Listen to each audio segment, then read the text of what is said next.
Welcome to Third Floor Views, a production of Chesapeake Family Life, where we talk about health, education, and living with kids. I'm your host, Janet Jefferson. Here with us today is Najiba Hlemi, Executive Director from Seeds for Success. Thank you for being here, Najiba.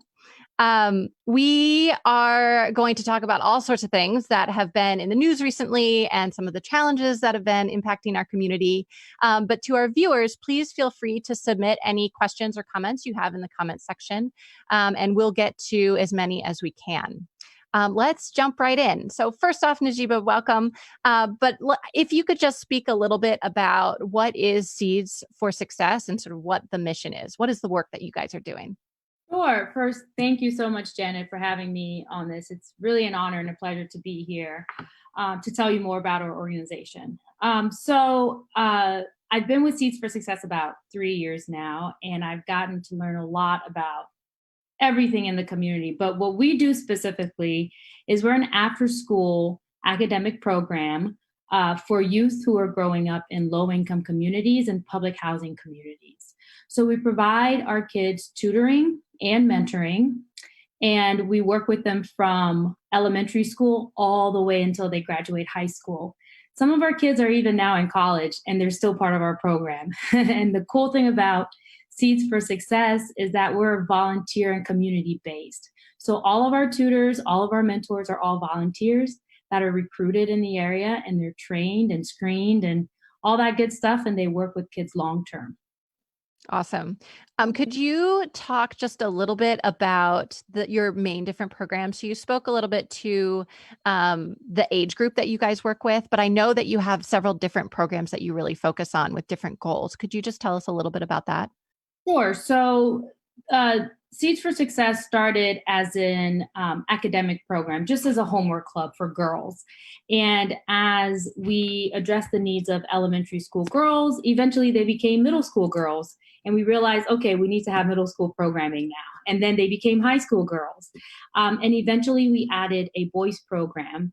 And then now we've added a senior program. So these are seniors who are also low income in the community. Through our foster grandparents program, we put them directly in the school system, and they work all day with one student who's in need of tutoring or behavioral management or some services in that manner. But these are also low income students. So we have the boys program for elementary and middle school kids. We have a girls program for elementary and middle school girls. And then we have the high school program that's mixed. And now we actually have a college program, trade career college program, and then we have the seniors program. So as we've developed, we've found ways to connect the community in with the kids that we serve in different age groups. So we serve kids from literally from kindergarten all the way up until college and their early adulthood. That's great. I think that's really important to have that sustained resource of help because you're right. You know, these kids are getting older and the challenges are still there. They don't go away. So having that graduated program makes a lot of sense. Are how many students do you serve? And are you in multiple schools? Or are you really in just one specific area of Annapolis? So we have about 90 students that are in our program. And because we are so long term, that's a lot, right? Because Mhm. seeing the kids weekly, they each have a tutor and a mentor. So I wish we could say we have thousands of kids, but we have kids who've been in our program for years, and they're the same ones. And for the schools, we actually work with all of the schools and all the public schools in Annapolis, particularly the Title I schools. We pick them up. We have a van. They come to programming. The program is actually in their community, so we get them. We bring them to a community center, and then we have the programming there. Then we do other things outside, like field trips and things like that. But the seniors program, the foster grandparents program, is actually run in the school. So we throughout the entire county, Anne Arundel County. So we have seniors who are all over the county, and we're actually recruiting for that program too. So if you know low income seniors, they do get a stipend because it's federally funded program. We're always looking for great seniors who can guide youth right inside the school system in Arundel County. That sounds perfect. That sounds like a really awesome program. Good for everyone. Yeah. Um, So this has been an interesting school year. How has COVID-19 impacted Seeds for Success? Oh boy. Well, we've certainly, like everybody else, we've had to adapt. And it's unfortunate the effects that this illness and the health crisis has had on, particularly on the kids that we serve. As you know, COVID has really impacted low income communities quite a lot. And particularly because there's not a ton of healthcare and preventative care in the communities we serve. So when something like this hits, it's really detrimental to those communities. So the first was addressing the health of our kids and making sure that they were okay. Hmm. Once we understood and we knew they were safe, we were able to actually then figure out how to help them get the materials they needed so that they can continue their education. At some points, the school system did say they were going to deliver Chromebooks to all of the kids, but our kids in particular have challenges getting those Chromebooks, lack of transportation, a bunch of other factors there. So, and communication, not having cell phones that work, things of that nature. So, you don't really know who needs these devices because you can't get in touch with them.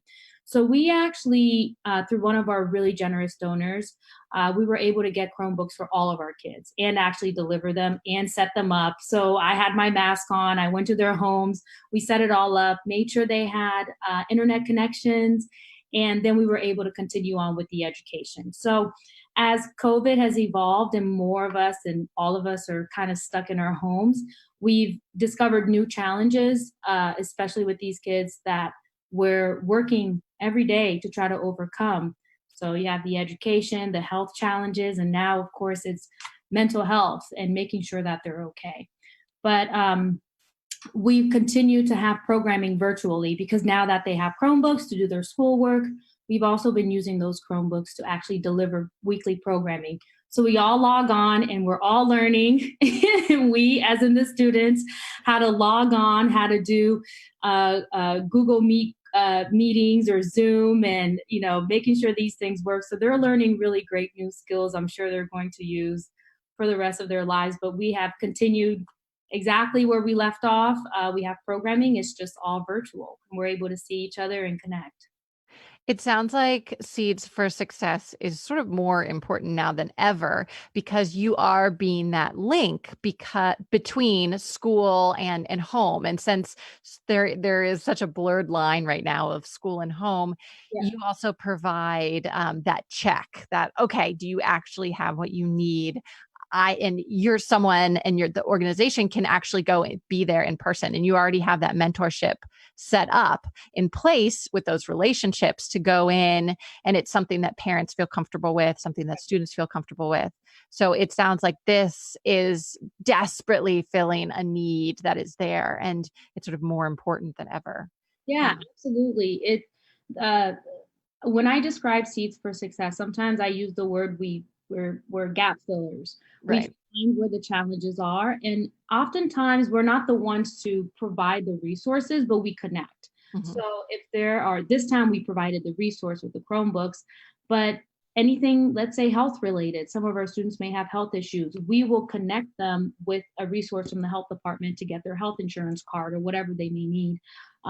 So we're constantly checking in. Communication is a huge challenge for the families that we serve, for the kids we serve.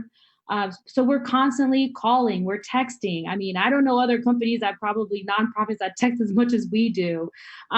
If they don't, if they don't respond, we show up. I show up. So they're not surprised to hear from us almost on a daily basis. I love it. One of our viewers asked, how do students get into the program? How does that work, the application process? Is there one? So to qualify for our program, students just have to be considered low income. The easiest way to figure that out is, are they on the free and reduced lunch program?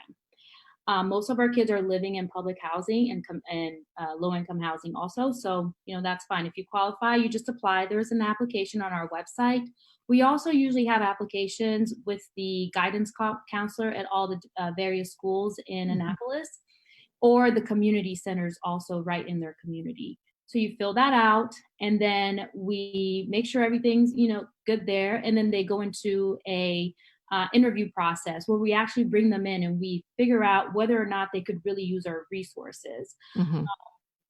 We used to be more of a drop-in program where anybody could just drop in at any time, but we found that students that were held more accountable for their attendance, that had an interview process, were likely to stay long-term in our program. And that's what we want. We want those kids that are going to stay for 10 years. Right. They go through this interview process. We talk to their families. We explain what we're able to bring to them. And then, they join our program. They're pretty much welcomed in until they graduate. Do students, once they're in the program, do they typically have the same sort of mentor or teacher throughout their entire career with Seeds for Success? Or are they in a cohort and that sort of the teacher or mentor changes from year to year? Like how much continuity are these kids getting with Seeds for Success? Yeah. So the beautiful thing about Seeds is those relationships are long term. So typically, life happens and tutors and mentors have to move Sure. all years, and students move too, so they may not stay in our program long term. But typically, if you have a mentor in our program or a tutor, that will be your mentor and or tutor for the entire time you're in your education process. The cool thing about it is that tutors and mentors get to see the development over years. I have tutors and mentors sometimes that contact me and say, I don't know what's going on with their grades. They're not improving. I'm like, just show up. That's work. Just show up every single week. I promise you it's going to improve. You build trust. That first year, second year is trust. They want to know that you're going to show up. Mm-hmm. And then we hold them accountable for appearing too. So Right. keep showing up. And then once you're there for a couple of years, then they'll start to actually listen to you and do what you're asking them to do. But yeah, long term, and like I said, some of our students are actually in college now. Their mentors are still picking them up with all their belongings from college to come back and be here during the summer months. And right before when COVID hit, we had mentors who would go and pick up their students and come back and update us on how that's going. So Yeah. I love it. It's like family. yeah, exactly. So looking forward to both the summer and next year, what are you guys doing to prepare in this very unknown environment? Are we going back to school? What does that look like? Is it part-time? Is it full-time? How much in-person interaction can we have? What is our relationship as a culture with masks and temperature checks, and how does that make us feel as humans?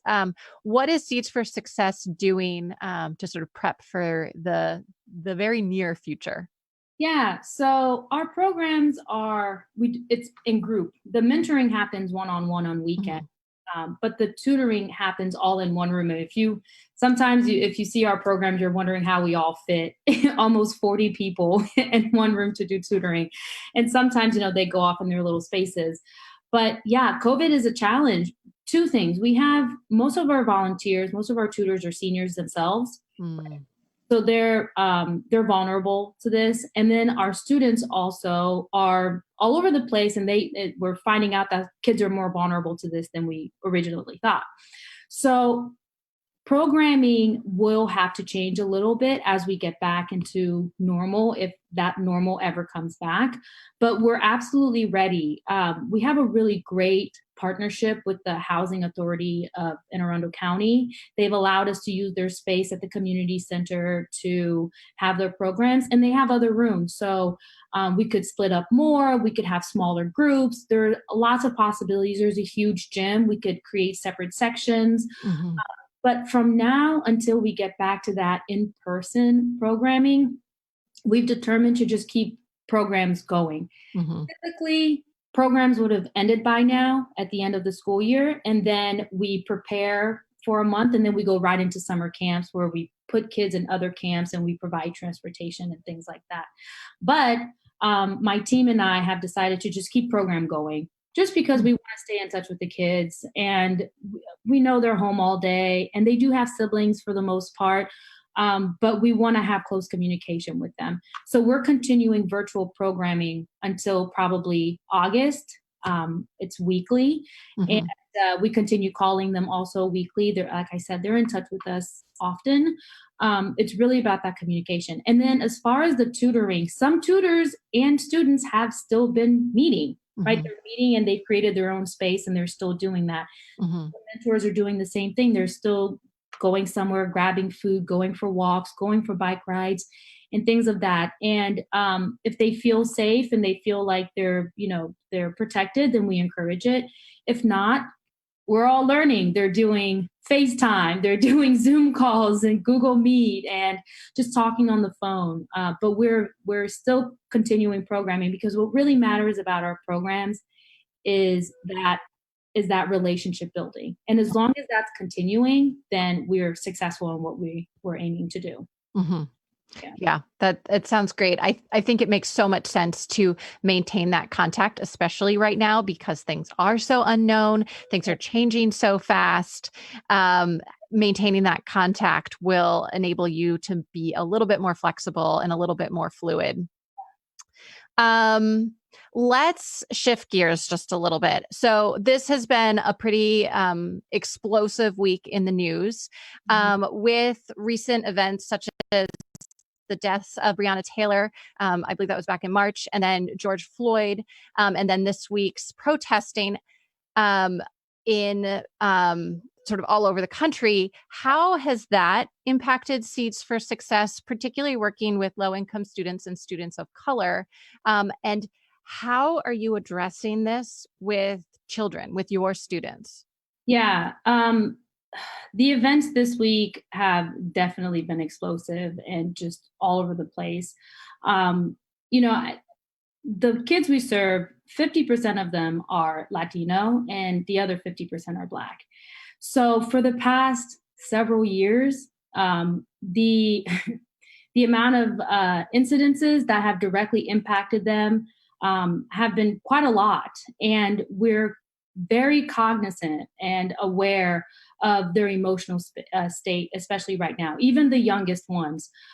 Sometimes in a group, we'll have the students internally between each other just kind of have some disagreements, and that are often closely related to what they're seeing in the news, what they're hearing their parents say, or whatever is going on in their community.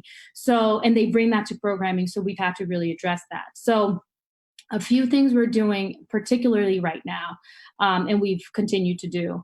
One is we're teaching the students how to have discussions and how to talk, how to just tell us what they're feeling and just express themselves. That's the first part. How are you feeling about this? What did you see? What does it make you think? And then the next thing we actually implemented last year, I believe was the first year, something called Touchstones, which is a Socrates discussion method that was developed at St. John's University, St. John's College. And essentially what it is it's a healthy and efficient and effective way of having conversations that has been adapted to different age groups and populations and things of that nature. So what the kids are learning is how to take a topic, internalize it, think about it, express how they're feeling. Then another student is encouraged to pick up what that other student just said, process it, and respond to it. So when kids are expressing how they're feeling or what they think, with this discussion method, where they're really encouraged to really think about what other people are thinking and the different perspectives that are going on. That's the first thing, is addressing the mental health and the needs of the students, and then teaching them how to respond and express themselves.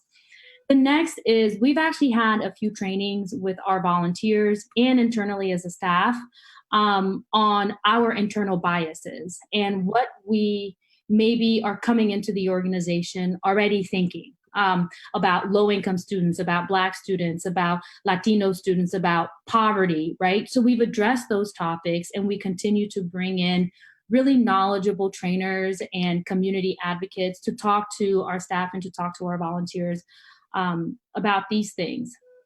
And then the third is, of course, right now, especially with COVID and all this stuff going on, is the mental health aspect. We've partnered with Arundel Lodge in the past, where students are then able to get mental health services directly there. Hmm. But really, the biggest impact is teaching the volunteers on how to have conversations with the students. They're the ones that are talking to them every single day.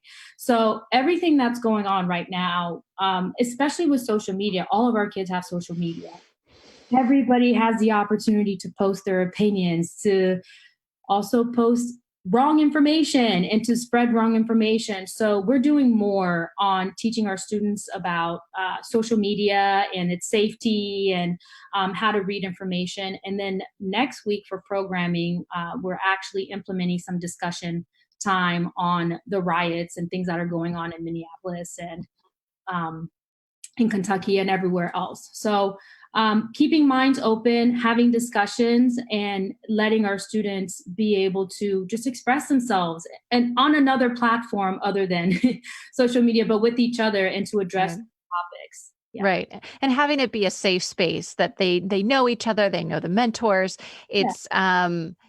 It's something that they're used to. So it maybe feels a little bit more protected than social media, which can be potentially a big, scary place. Yeah. I mean, a lot of our volunteers, a lot of our tutors and mentors are white, right? So you have people coming from completely different backgrounds. And like I said, those biases that they may have, we address those, we talk about them. And then same with the students, having that interaction with someone who's completely different than you, comes from a different socioeconomic background, a different race, a different ethnicity and culture, learning to talk to each other. And I know sometimes our volunteers get a little bit worried because they don't want to step on the wrong, stone, or they don't want Mhm. to, they don't want to make the kids upset. But all of us are learning how to have these discussions with one another. And Right. we're doing this with all of the kids, no matter what age they are. They're all engaging in these conversations with us. That's great, especially with the little kids too, because they're going to see it as well. So trying to figure out what is the appropriate thing, but to have that space for them to ask questions because they're going to ask it anyways. Yeah, and It's going to come up. expressing thoughts that someone in their family has said that may not be Right. exactly accurate. So then we're sometimes going against something they've already been taught at home. Hmm. But at the very least, having these conversations, and they're open enough to say these things to us and talk about them. Yeah. Yeah. And we experienced the same thing with immigration when that was going on, and still is. Like I said, 50% of our kids are Latino, so they came in very fearful. There's a lot of fear, and one of the ways we can work on eliminating that is talking and expressing that. Hmm. Yeah. Yeah, that was one of my questions. And like, since you've started at Seeds for Success, do you know, has there been a lot of change in how you've addressed some of these racially charged topics that have come up in the past 3 years? Have you found as Seeds for Success as an organization addressing these issues more than maybe you were in the past? And so, like, I know you've only been there for 3 years, but walking into this very politically and racially charged climate, I think things have been palpable. And I'm wondering, has Seeds had to shift a little bit on how you're interacting with students and addressing these really big topics, or did you find, they've always been there, these challenges with race and poverty? They've always been there. So are these things that you guys as an organization were already doing? So the challenges have always been there, right? In the community. Now they're being videotaped and seen much more on social media. But as an organization, I don't necessarily know entirely what went on before me, but I can say one of the biggest things that the organization did and the board did was to hire a black woman, also who also happens to be an immigrant, right, to lead the organization. And as a result of just being who I am and naturally, we've been able to have these discussions more, right? I'm much more comfortable having some of these conversations than Mhm. maybe other people may have been. That and diversifying our staff, and including, different staff, different ages, different ethnicities and races has been really important for the organization, because now the kids can actually see us and connect with us differently. So it's Absolutely. not just about this organization and those people, it's all of us. We're in this together. Right. And that really reflects even the community in Annapolis. I love taking people to Annapolis. They're always amazed that there could be $1 million home right here, and then right next door is the public housing community, almost similar to DC, but very apparent in Annapolis, right? And this organization started with neighbors who lived on the nicer side, right? Who reached out and decided to start a program for the side that was having more trouble. And that's exactly what we want the organization to reflect, is that community feel. We're working together. We work together with other organizations, with other races and other groups, and just everybody. And we're trying to make it as inclusive as possible, and open. And let's have these difficult discussions. And also let's address our own internal biases all throughout, even at the students at their own levels are challenged to address their own biases, on what they may think about this community or that community, or that group of people. Yeah, definitely. Let's talk a little bit about community, because we have some viewers asking questions about, how can I get involved? How can I volunteer? Should I try to volunteer now? Are there things that I could do, should do, can do right now, even though COVID's happening? Is it better to wait? What are options right now versus what are options maybe in the future? How can we get involved? Yeah. So every nonprofit is going to tell you first, come and volunteer, right? We need you. So one of my other favorite parts of the nonprofit is that our volunteers have an entire world of knowledge themselves. They come from their own backgrounds. We have doctors, engineers, nurses. We have so many people, business people, everybody. And when they come into the organization, they feed that experience into the organization. So if you want to volunteer, we would love to have you. There are ways you can volunteer even now. Because we're continuing programming now, we actually have to come up with more curriculum, and what we're going to teach. So now we're transitioning into a more fun curriculum. So if you have a skill that you want to teach the kids and you can make it virtual, come join us. Let's put together a 30-minute workshop for us and the kids, and we'll all learn with you. They did yoga last week, and the boys had a great time, especially. That was pretty funny. But if you have a skill like that and you want to share it, you can do a one-time volunteering. If you want to tutor and you're more interested in, and tutoring is more academic coaching, because we empower our tutors to reach out to the school system, to schedule meetings with the principal and the teacher and the student and the parent. So the tutors are really helping to bridge that gap between, the school system and the families.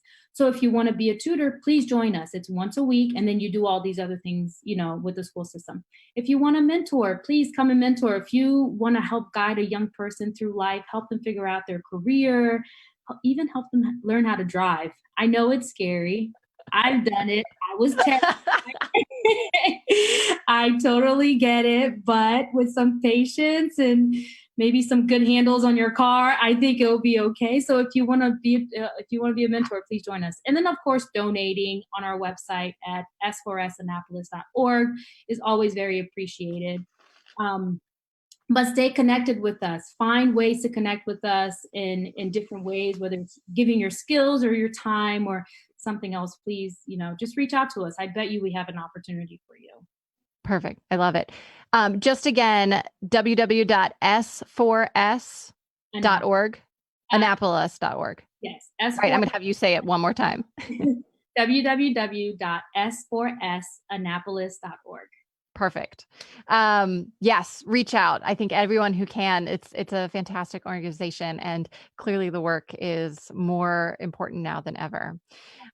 So thank you so much, Najiba, for being with us today and talking all about Seeds for Success, and the fantastic work that you're doing in these really challenging times. Thank you to all our viewers and listeners today as well. Make sure to visit ChesapeakeFamily.com for any up-to-date local information on home, health, and living for today's Maryland parent. This episode will be archived on ChesapeakeFamily.com in video and also on podcast format. I'm Janet Jefferson with Chesapeake Family Life and Third Floor Views. Thanks so much. Thank you.